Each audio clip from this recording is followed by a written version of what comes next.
So it's another day and another blow to Democrats as a new survey from Nate Silver is exposing the mental health ratings of liberals versus conservatives. I want to talk about this because I think it speaks to the heart of the issue and why the left has become so violent. Take a listen. Nate Silver, who does a lot of political analysis, he had this out. This is the chart call for 4.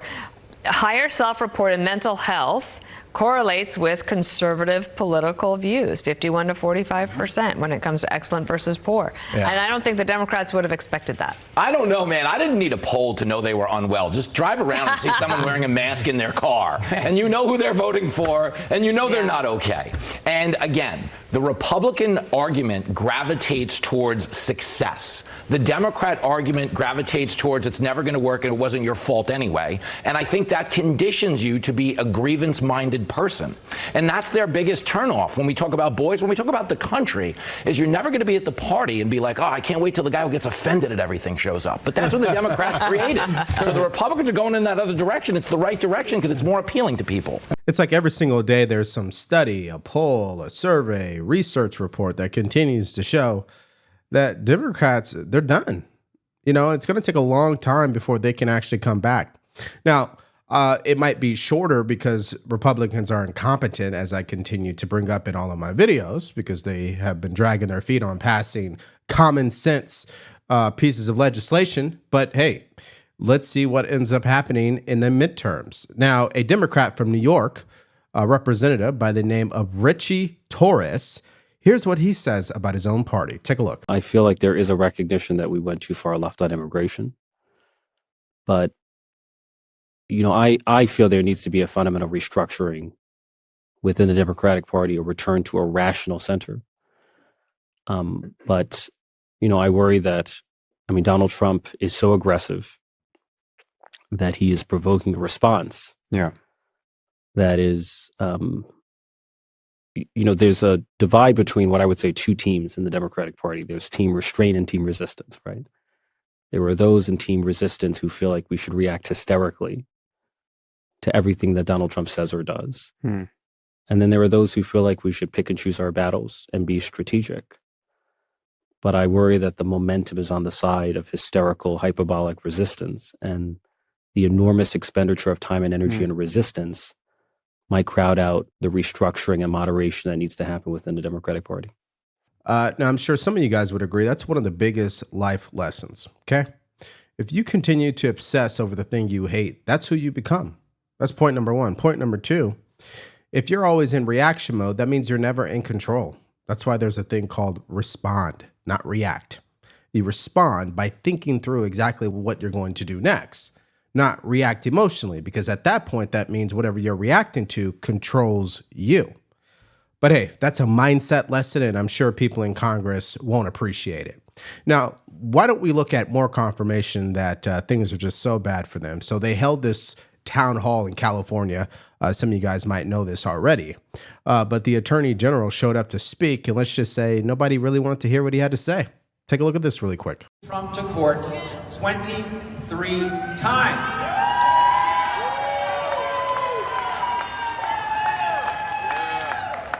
More lawsuits than weeks in his term. The reality is he's saying that to maybe 23 people who happen to be in the crowd and no more. So listen, we already know what the problem is with Democrats, probably better than they do themselves. They're still stuck in denial mode. You heard the other representative who said there's really two factions, one who's all about resistance and one who's all about restraint. Seems to me majority of the party is stuck in resistance because that's what they know. Donald Trump is the sun in their universe. They can't survive without him. Now, let's circle back on that survey from Nate Silver because this graph right here represents the biggest problem of them all.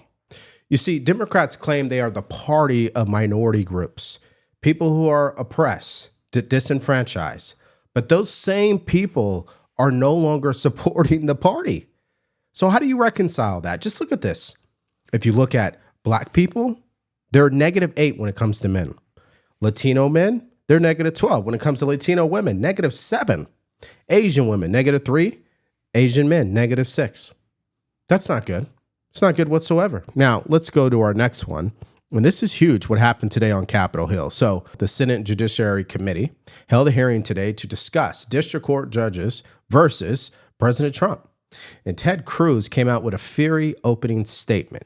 Take a listen. This hearing is a joint undertaking by the Subcommittee on the Constitution and the Subcommittee on Federal Courts because our country is facing a constitutional crisis, a full-blown judicial assault on the separation of powers that strikes at the very foundation of the republic.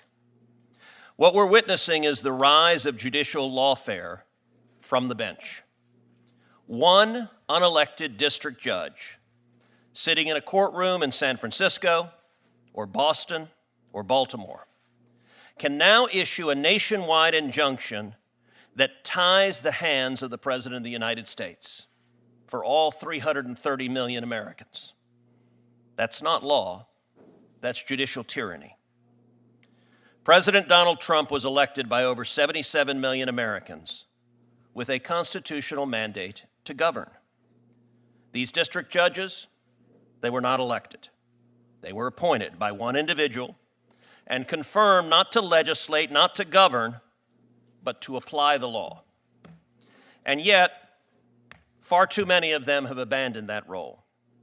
They've stepped off the bench and into the political arena, issuing sweeping edicts that impose their policy preferences on 340 million Americans. Yeah, so you already know where he's going with this, okay? It's very clear that at this point, one could argue two things. On the left, you would argue that President Trump is exceeding his authority, which is why the judicial branch is getting involved and continuing to issue these nationwide injunctions. However, on the right, you would argue that these judges are overreacting and exceeding their authority by issuing nationwide injunctions. So ultimately, we're still waiting for the Supreme Court to provide clarity on this issue. Secondly, we know this is not what nationwide injunctions intended to be used for. They are supposed to be for emergency purposes only. So the question is, what classifies as an emergency? Well, in today's political climate, everything is an emergency. Now, of course, Senator Josh Hawley confronts one of the professors who was a witness at this hearing, because remember, for Democrats, they love it when they get the nationwide injunction, but when it happens against them, they cry about it. Here he is exposing her for that very thing. Take a look. When the Biden administration was subject to nationwide injunctions, you said that they were travesties for the principle of democracy. You didn't say the referral to Judge Kaczmarek was a travesty. You said his injunction was a travesty for principles of democracy. Yeah. So, in other words, the translation is just you didn't like the outcome. Is that right? No, Senator. Look, we're talking about, I don't think Article 3 precludes this form of relief. So we are talking about prudential considerations. Prudential meaning political? No. Then no. give me, so far I have yet to hear it. You've been questioned by multiple senators. I have yet to hear a principle other than the fact when you like the ruling, you think it's great to apply it nationally, including non-parties. When you don't like the ruling, it is a travesty for the principles of democracy, notions of judicial impartiality, and the rule of law. Look, Senator, I'll say, I think I am self-aware enough to know that my view of the underlying legal question, I am sure colors my perception of the remedy. I think that we should all acknowledge that. And yet I do think that why shouldn't we stop nationwide injunctions for everybody? I think That's what we're talking about today. Because I'm not willing to leave without relief non-parties who are injured. No, you're not willing to leave without the ability to bind President Trump. No, I right? think that... I mean, when it's Biden, it's okay. No. When it's Biden, oh, it's a travesty. When it's Trump in office, it's no holds barred, whatever it takes, right? I believe in a powerful... What was it that President Biden's staff said? We've got to do undemocratic, unconstitutional things to save democracy. So this actually speaks to the core problem of Democrats. They have zero credibility. That's exactly what Senator Hawley is exposing here.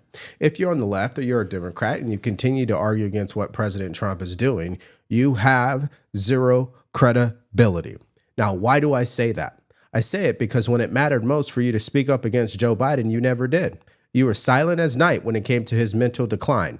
You were silent as night when it came to the 13 service members who lost their life. You were silent as night when it came to him looking to overturn the Supreme Court himself and push through student loan forgiveness. You had nothing to say. And you definitely didn't have anything to say about the mass invasion at the southern border. In fact, you gaslit America by saying the border was secure.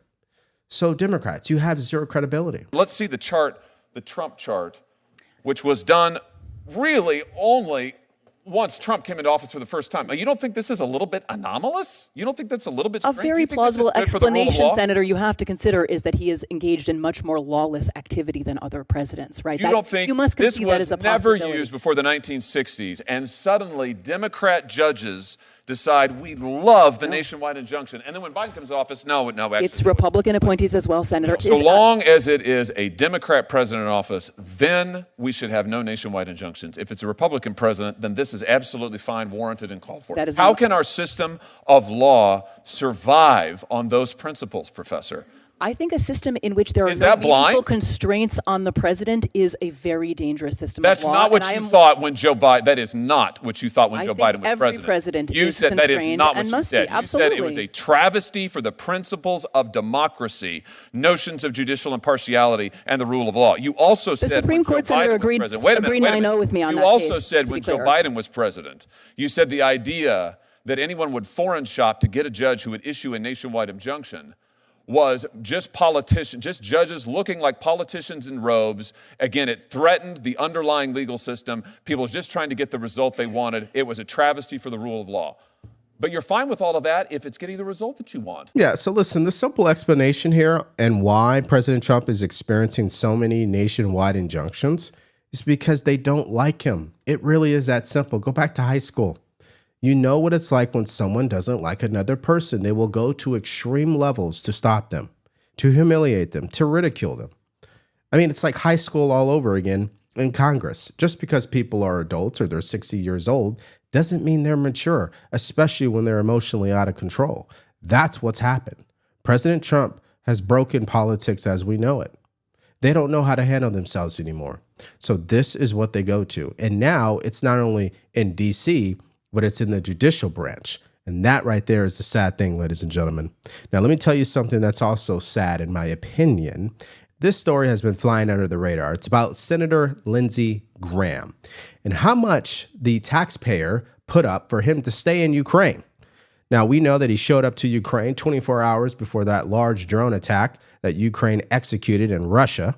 And so people are focusing on the attack, and they're not really focusing on this interesting story. Well, potentially one of the biggest neocons, Senator Lindsey Graham, Republican guy. Okay, he goes over there with Dick Blumenthal, and he meet with Zelensky over something on Friday, and their little getaway, just the hotels, racked up $403,000. I mean, don't pay that.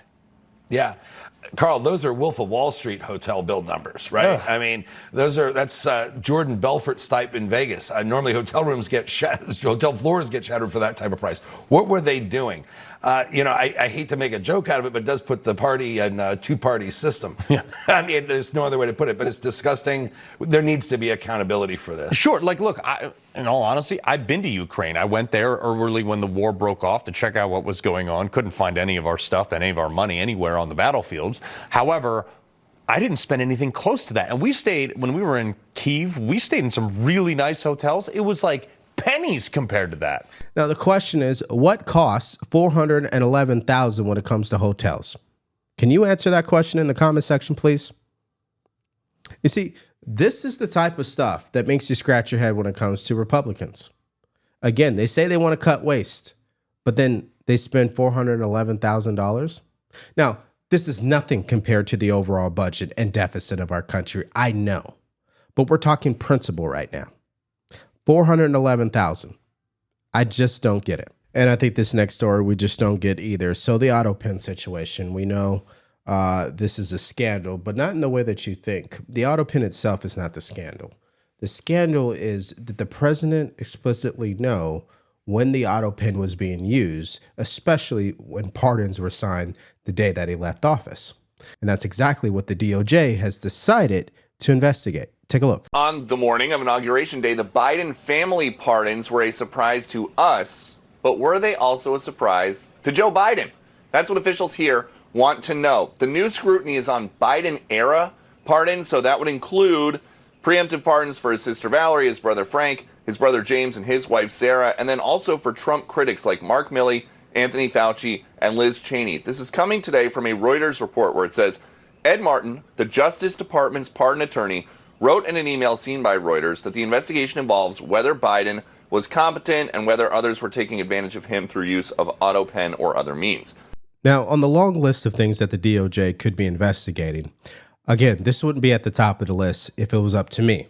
Now, I understand why they're investigating it, because at the end of the day, people deserve answers as it pertains to Joe Biden's mental decline. We know there was a cover-up. They have written books about it. CNN won't let it go. Jake Tapper's making money on it. I mean, what else do we need to know, or what other proof is available out there to say otherwise? I mean, come on, let's get real here. So there needs to be an investigation. I'm shocked there still hasn't been a hearing on it, and maybe this will actually get it going. We'll see. Now, here's what Caroline Levitt had to say about this earlier today. Thank you, Caroline. When you look at these last-minute Biden pardons, the big ones, Biden siblings, Fauci, January 6th committee. That's right. Most of the big ones have the same very neat signature. We would expect that probably to be the auto pen. There is one that looks different. It looks authentic. In fact, if you look at the last name, it almost looks like the president was having a hard time spelling his last name there. Is this White House of the opinion that the only pardon that would count is one that the president signed himself? It's very interesting. Very interesting props. If you want to bring them to my office later so I can take a closer look, I would like to do that. The president is making a good point when he discusses the usage of the auto pen. Who was running the country for the past 4 years? Perhaps those documents were signed with the auto pen, something that this, I believe the Department of Justice is looking into. As you saw, Ed Martin made an announcement at the Department of Justice this morning to launch an investigation because the American people deserve answers. Yeah, listen, there's no question the American people deserve answers. Some Democrats are so bougie, they don't even think they deserve answers. And some Democrats are just straight up delusional, like the former aide who worked for Joe Biden, who went on to Sean Hannity's show and continued to claim that he never saw any issues with Joe Biden's mental decline. Take a listen. Former special assistant to President Biden and former chief spokesperson to the First Lady, Jill Biden, Michael LaRosa. Michael, you're going to come on this program and you're going to look America in the eye and you're going to tell us that you did not see any cognitive decline in Joe Biden because we saw it, we chronicled it starting in 2019. You're going to tell us that? Well, I am, because I've been very consistent about that, Sean, with all of your colleagues on all of the Fox News programming since I left the White House and at the end of 2022, that my 3 years Michael, in, let me interrupt you. In the White House. Michael. Yes. Yeah. I don't believe you. Okay. I think you're full of crap. Let me be honest. Let me be straight here. We have tape after tape after tape. I could spend the next hour. We spent an hour on Friday playing him struggling, shaking air, not knowing where to go, talking to dead people. He could barely utter a sentence. He was a shell of his former self. Now, either you don't have eyes to see or ears to hear, or you're just, politically blinded, if I'm going to be charitable, or just a political hack. But you can't say you didn't see it. I don't believe you. Well, Sean, he can say that he didn't see it, because at the end of the day, anybody close to Joe Biden is not going to throw him under the bus. That's just the reality. They're not going to do it. And there's no reason for them to do it. They're not facing any prosecution. Their life is not going to get turned upside down, because mainstream media is not even really pursuing this at some level of aggression. I still think CNN is quite passive on this, and they're only pursuing it because of money. So listen, the response is expected.